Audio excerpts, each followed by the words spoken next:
And again, you always want to make sure that you measure your ingredients carefully. One of the things about a recipe, and I don't care what you're making, although with cooking there's a little bit more interpretation than there is with baking, right? But whatever you're making, you want to make sure that you measure. And that means that if you put it into a container, take the time and actually get all the little bits, because you'd be amazed how much can actually kind of stay in there in the edges a little bit sometimes. I have some horseradish here, right? I also have some lemon juice. I have a little bit of red wine vinegar. Now, vinegar and lemon juice both are what we would consider acids, right? And acids are going to, and I'm just going to slowly start to mix this. Can you guys see this? Okay, I'm going to slowly start to just mix this for a second, because if you try to just do it all at once, the liquid can go flying everywhere, right? So when you're going to add acids to it, especially, it's going to change the flavor, right? And one of the things I was just explaining to the students, because obviously as an instructor and they're volunteering here, I want to make sure that they get something out of this experience too. So I wanted to explain a little bit of theory behind some of this stuff too.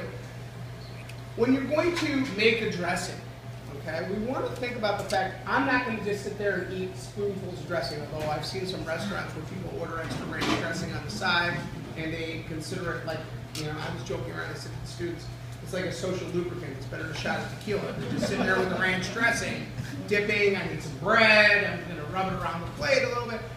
You know, salad dressing should be stronger in flavor than what we would expect it to be. Because again, the lettuce, the greens themselves, bland, plain, boring. Some a little more better than others. Like anybody like arugula? Right, a little spicy, mustardy kind of flavor, a little tiny bit. Some people, that's too strong for them. Right, I grew up eating iceberg lettuce and romaine. I got all pissed off at my mom when she would buy red and green leaf lettuce. Ew, it tastes weird. It's got a strange texture. I don't like this stuff. Right, nowadays it's like, give me anything out of the garden. Ooh, that looks good. You know, you can bite it, anything. Right, so you want to make sure that this has a strong enough flavor to convey over greens. Now, be careful with the garlic. And with garlic, when you put it in, you want to understand, especially raw garlic's almost got like an almost heat quantity to it, okay? And so you want to be cautious that as it sits, it almost is going to intensify in flavor. Some people like garlic. I'm a big fan of garlic personally. Some people get all offended, ooh, your breath smells, right? Garlic is actually very, very good for you. They actually, at the health food store, have garlic pills, right?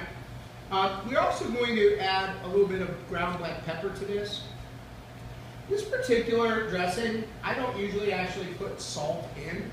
I think that we get too much salt in our diet already on a regular basis, right? So this is a very straightforward, very simple dressing. I went ahead and made a few others for you.